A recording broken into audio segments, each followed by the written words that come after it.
अस्सलाम वालेकुम guys, welcome to the second episode of knee pain release series. आज इस वीडियो में हम बात करेंगे नी पेन रिलीज सीरीज़ की और उसके साथ 5 best exercises for knee pen.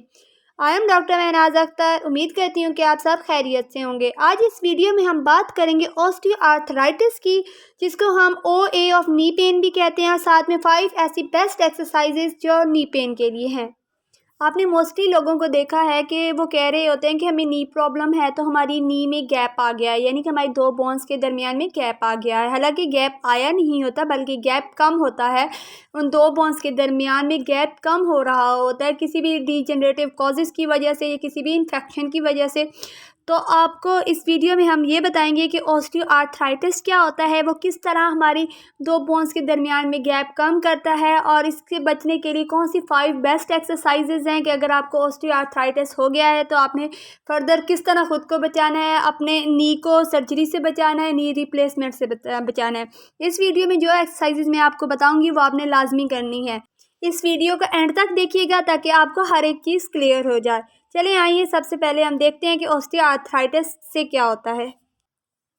Exercise start करने से पहले मैं आपको ये बता दूं कि ऑस्टियोआर्थराइटिस में पेशेंट को क्या सिम्टम्स फेस करने पड़ते हैं या किन प्रॉब्लम से डील करनी पड़ती है, क्या कुछ फेस करना पड़ता है।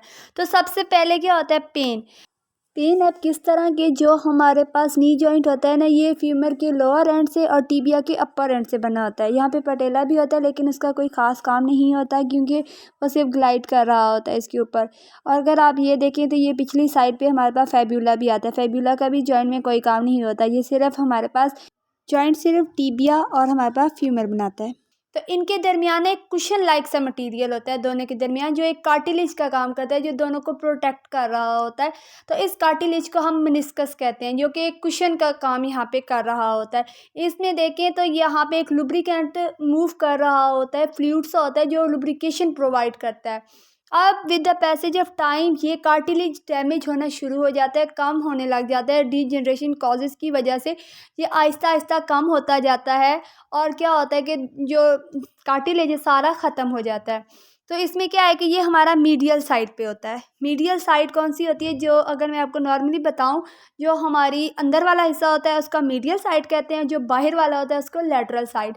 अब मीडियल साइड पे ही क्यों होता है, क्योंकि मीडियल साइड पे इसलिए होता है कि इसका जो एपिकॉन्डाइल है वो लार्ज है, जो लेटरल साइड है उसका कॉन्डाइल स्मॉल है। लार्ज कॉन्डाइल होने की वजह से यहाँ पे डीजनरेशन बहुत तेज़ी से होती है और दूसरी साइड पे बहुत कम।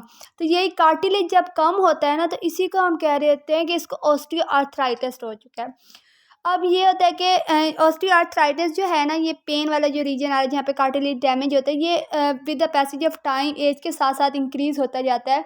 अगर बताएं हम आपको तो 50 प्लस में जब पेशेंट जाते हैं तो उन, या कोई भी पर्सन जाता है तो उनको ऑस्टियोआर्थराइटिस बहुत ज़्यादा फेस करना पड़ता है। लेकिन आजकल ये एज से हट के वेयर एंड टेयर की कंडीशन में भी आ गया। वेयर एंड टेयर में क्या होता है कि अगर आपकी एज 37 है या इससे कम है या इसके करीब करीब है, तो आपने बहुत ज़्यादा वॉकिंग की है या जॉगिंग की है या कोई हैवी वेट लिफ्टिंग वाला काम किया है, तो इस एज में भी क्या होता है कि आपको ऑस्टियोआर्थराइटिस होने के चांसेस होते हैं। क्योंकि जो पहले ऑस्टियोआर्थराइटिस विद द एज होता है उसको हम प्राइमरी कहते हैं। लेकिन आजकल हमें पेशेंट्स ऐसे भी आ रहे हैं, हमारे पास ऐसे बहुत सारे केसेस आ रहे हैं जिनमें क्या होता है कि 40 तक की एज में ही पेशेंट्स को ऑस्टियोआर्थराइटिस हो चुका है, तो ये हमारे पास सेकेंडरी होता है।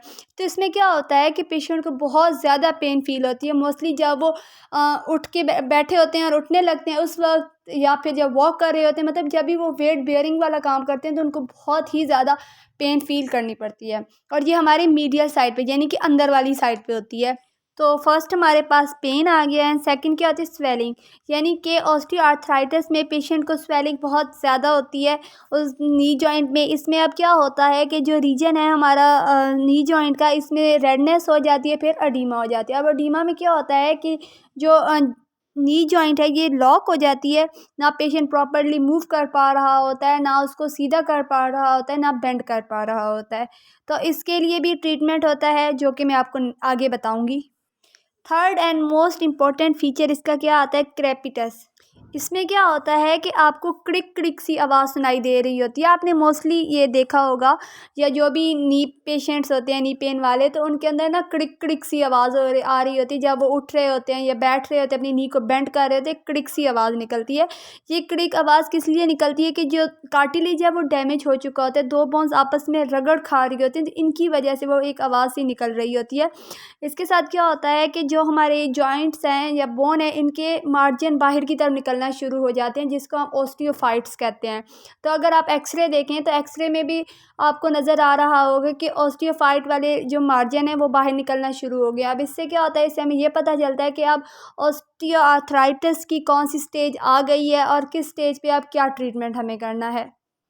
इसके बाद 4th नंबर पे क्या आता है, स्टिफनेस। यानी स्टिफनेस, पेशेंट को बहुत ज़्यादा स्टिफनेस हो जाती है। यानी कि अगर आप वॉक कर रहे हैं, उसके बाद आके आप रेस्ट करते हैं, तो रेस्ट करने के बाद क्या होता है कि आपके मसल बहुत ज़्यादा स्टिफ हो जाते हैं, सख्त से हो जाते हैं। दोबारा जब आप काम करने लगें या उठने की कोशिश करें तो बहुत ज़्यादा पेन फील होती है। यानी कि अगर आप देखें कि आप कार में जा रहे हैं, आप बैठ के जा रहे हैं एक ही पोजीशन में, आपने अपनी नी को बेंड करके रखा हुआ है, जब आप गाड़ी से उतरने लगेंगे तो क्या है कि आप जब सीधा करने की कोशिश करेंगे तो वो बहुत ज़्यादा पेन होगी, क्योंकि आपके मसल्स वहाँ पे स्टिफ हो जा चुके होते हैं। तो ये स्टिफ भी किसकी वजह से होते हैं, ऑस्टियोआर्थराइटिस की वजह से। ये जितने भी सिम्टम्स हैं, ये सारे मैं इस वीडियो में आपको बताऊंगी कि आपने सिर्फ एक्सरसाइजेस से कैसे रिकवर करने हैं। लास्ट एंड 5th हमारे पास सिम्टम क्या आता है कि मसल वीकनेस, यानी कि मसल्स वीक हो जाते हैं। जब नी पेन रहती है और पेशेंट ज़्यादा वर्क नहीं कर पा रहे होते, तो लेस यूज़ की वजह से क्या होता है कि मसल वीक होना स्टार्ट हो जाते हैं। अब मसल वीक होते हैं तो इसमें क्या, कौन से मसल्स इन्वॉल्व होते हैं, हमारे क्वाड और हैमस्ट्रिंग्स मसल्स बहुत ज़्यादा वीक हो जाते हैं। तो इनमें क्या होता है कि पेशेंट अक्सर ये कंप्लेन करता है कि जब वो मूव कर रहा होता है तो अचानक से वो नीचे की तरफ बेंड हो जाता है, यानी कि वो मिस हो जाता है। तो उसमें क्या होता है कि जो इसको हम ना बकलिंग कहते हैं। अब बकलिंग में क्या होता है कि जो मसल्स वीक हो जाते हैं और पर्सन चलते चलते गिर सकता है, उसका एक जो नी है वो नीचे की तरफ बेंड हो जाता है और बेंड होने की वजह से वो गिर सकता है। तो इसमें हमें बहुत ज़्यादा एहतियात करनी पड़ती है कि पेशेंट गिरने से बच सके, क्योंकि इसमें मसल्स वीक हो चुकी होती हैं और बकलिंग की वजह से वो किसी भी टाइम गिर सकता है। तो इसमें क्वाड और हैमस्ट्रिंग मसल्स हमारे वीक हो जाते हैं। अब इनमें क्या होता है कि वीकनेस किस तरह होती है कि कुछ मसल्स या तो बहुत स्टिफ हो जाते हैं और कुछ बहुत ज़्यादा वीक हो जाते हैं। चलिए अब हम बात करते हैं एक्सरसाइजेस के बारे में। तो सबसे पहले ये बात बहुत ज़्यादा ज़रूरी है कि नी ऑस्टियोआर्थराइटिस में आपने सीक्वेंस के साथ एक्सरसाइजेस लाजमी करनी है, क्योंकि अगर सीक्वेंस आप फॉलो नहीं करेंगे तो देन एक्सरसाइजेस का कोई फ़ायदा नहीं। तो सबसे पहली जो एक्सरसाइजेस है, इसमें एक्सरसाइजेस में आपने क्या करना है कि एक रोलर या किसी टॉवल को लेकर, टॉवल या फिर आपके पास वो गोल पिलो जो होते हैं उनको लेकर अपनी थाई के नीचे रख लेना है, कुछ इस तरह।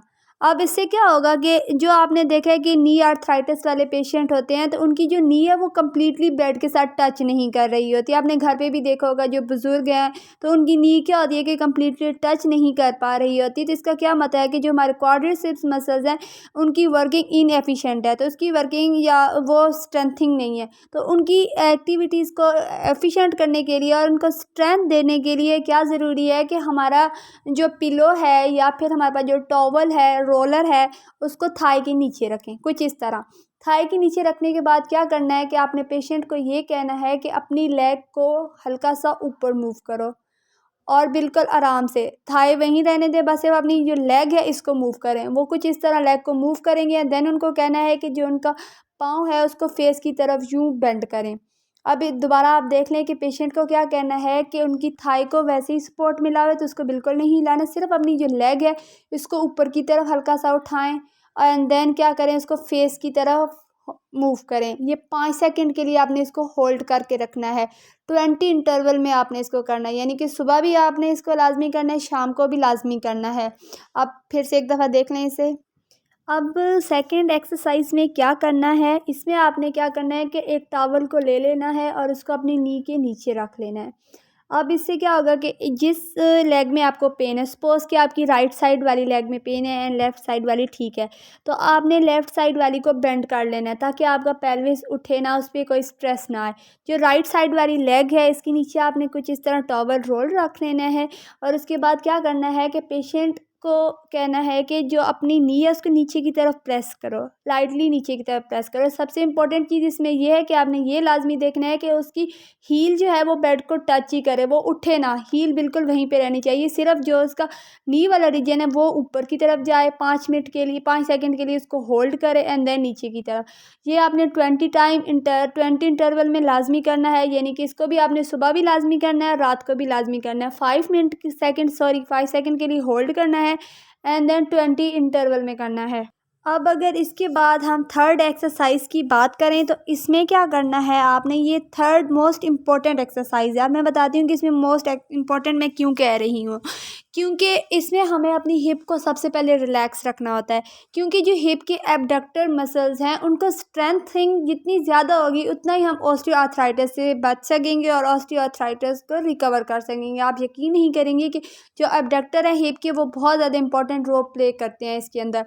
तो अब इसमें क्या करना है कि आपने हिप को बिल्कुल रिलैक्स रखना है और उसके बाद क्या है कि जो अनइफेक्टेड आपकी लेग है उसको फिर से ऊपर की तरफ फोल्ड कर लेना है, और जो अफेक्टेड लेग है यानी जिसमें आपको ऑस्टियोआर्थराइटिस है, जो आपकी लेग है उसको बिल्कुल सीधा रखना है, बिल्कुल स्ट्रेट, क्योंकि इसमें हमने लेग की एबडक्शन करवानी है। अब एबडक्शन में क्या होता है कि जो भी लेग है या जो भी पार्ट है उसको away from the body move करवाना होता है। इसमें हमारी हिप के एबडक्टर वर्क कर रहे होते हैं, क्योंकि वो भी इसके साथ मूव कर रहे होते हैं। इसलिए हम इस एक्सरसाइजेज में अपनी जो एबडक्टर है हमारी हिप को उसको भी स्ट्रेंथ दे रहे होते हैं। इसमें आपने क्या करना है कि इस तरह लेग को थोड़ा सा ऊपर की तरफ उठाना है।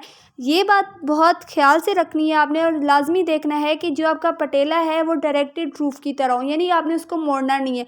मोस्टली पेशेंट क्या करते हैं कि वो अपने पटेला को मूव कर लेते हैं या थोड़ी सी लेग को टेढ़ा कर देते हैं। बिल्कुल भी ऐसा नहीं करना, बिल्कुल स्ट्रेट लेके जाना है और उसको हल्का सा इस साइड पे बॉडी से दूर मूव करना है। दोबारा थोड़ी देर के लिए उसको वहाँ पे होल्ड करना है, फिर उसको अपनी नॉर्मल पोजीशन पे लेके आना है, फिर थोड़ा सा उसको ऊपर की तरफ उठाना है, लिफ्ट करवाना है and then away from the body move करवाना है। इसको भी आपने 5 सेकंड के लिए लाजमी होल्ड करके रखना है। 10 to 20 टाइम जितना आपको ईजी है, जितना आप एडजस्ट कर सकते हैं आप उसके अकॉर्डिंग कर सकते हैं। तो इसमें क्या है कि अफेक्टेड लेग को सिर्फ आपने मूव करवाना है, अनअफेक्टेड लेग को वहीं पे रेस्टिंग पे रखना है और अपनी हिप को भी क्या करना है, रेस्टिंग पे रखना है। अब इसके बाद हमारे पास आ गई फोर्थ एक्सरसाइज। ये भी बहुत ज़्यादा इंपॉर्टेंट एक्सरसाइज है। इसमें क्या करना है, इसमें भी सेम वही करना है कि जो आपका पेल्विस है उसको रेस्टिंग में लाना है, जो आपकी अनइफेक्टेड लेग है उसको फोल्ड कर लेना है और जो अफेक्टेड लेग है उसको थोड़ा सा यूँ रोटेट कर देना है और देन रोटेट करके उसको ऊपर की तरफ लेके जाना है, ऊपर की तरफ लिफ्ट करवाएं। अब आपने ख्याल रखना है कि जब उसने फोल्ड कर एक लेग जो अनइफेक्टेड है उसको तो बिल्कुल ही नहीं छेड़ना, जो अफेक्टेड लेग है उसको पहले फोल्ड करना है।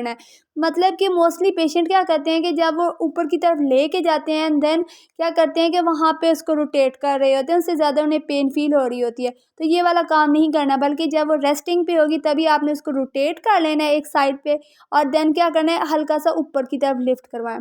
देन वहाँ पे 5 सेकंड के लिए होल्ड करें, फिर बिल्कुल आराम से उसको नीचे लेके आएँ, फिर उसे ऊपर लेके जाएं देन नीचे।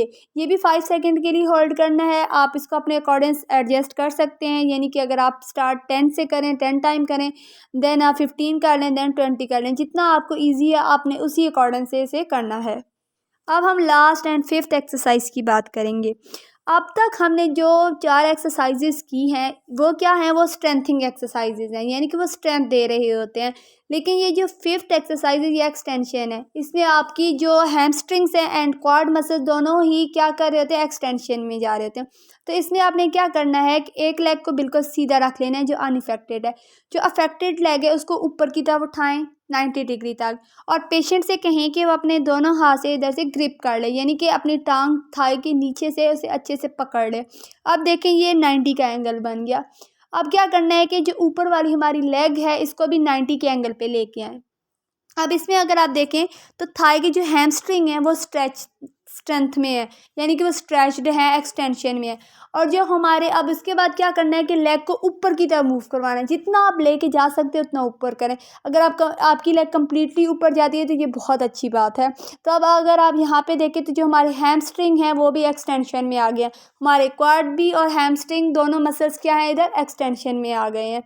अब इसमें क्या करना है कि आपने इसको आराम से नीचे की तरफ लेके आना है, यहाँ ला के आपने बिल्कुल आराम से फिर इसको दोबारा ऊपर की तरफ लेके जाना है। अपनी लेग को ऐसे ही आपने मूव करवाते रहना है। अब ये 5 एक्सरसाइजेज हैं जो कि नी ऑस्टियोआर्थराइटिस में आपको बचा सकते हैं। अगर आपको ऑस्टियोआर्थराइटिस हो गई है तो आपने कैसे इन एक्सरसाइजेज से करके घर पे खुद को रिकवर कर लेना है। लेकिन अब कुछ ऐसा होता है कि कुछ ऐसे पेशेंट्स होते हैं जिनके अंदर इनके अलावा भी कुछ एक्सरसाइजेज करवानी पड़ती हैं या चेंज करवानी पड़ती हैं क्योंकि वो पेशेंट टू पेशेंट वेरी करता है। अगर आपको अपने अकॉर्डिंग कोई भी एक्सरसाइज हमसे पूछनी है तो ये मेरा जीमेल अकाउंट है, आप डायरेक्टली मुझे मैसेज कर दें, मैं आपको वहाँ पे सब कुछ आसानी से समझा दूंगी जो आप घर पे इजीली परफॉर्म कर सकते हैं। ये कुछ वीडियो हमारी थी ऑस्टियोआर्थराइटिस पे एंड देन उसकी 5 एक्सरसाइजेस पे। इसके बाद हमारी जो फर्दर वीडियोस आएंगी वो और भी ज़्यादा इंटरेस्टिंग होंगी। उसके अंदर हम ACL की टेयर के ऊपर बात करेंगे, MCL के टेयर के ऊपर बात करेंगे, एक्सरे के ऊपर बात करेंगे। तो उन वीडियोज़ को आपने लाजमी दे रखना है ताकि आपको ज़्यादा से ज़्यादा नॉलेज हो। आपकी जितनी भी डिजीज़ेज ऑस्टियोआर्थराइटिस या नी से रिलेटेड है वो इसमें रिकवर हो जाएंगी हमारी नेक्स्ट वीडियोज़ में। इस वीडियो हमारे चैनल को इसलिए आप लाजमी सब्सक्राइब कर दें, बेल आइकॉन को प्रेस कर दें ताकि जो भी न्यू वीडियो आए वो आपके पास नोटिफिकेशन पहुंच जाए। और उसके बाद इस वीडियो को शेयर करें स्पेशली उनके साथ जिनको नी ऑस्टियोआर्थराइटिस है। Thank you so much. अपना बहुत ज़्यादा ख्याल रखिएगा। अल्लाह हाफिज़।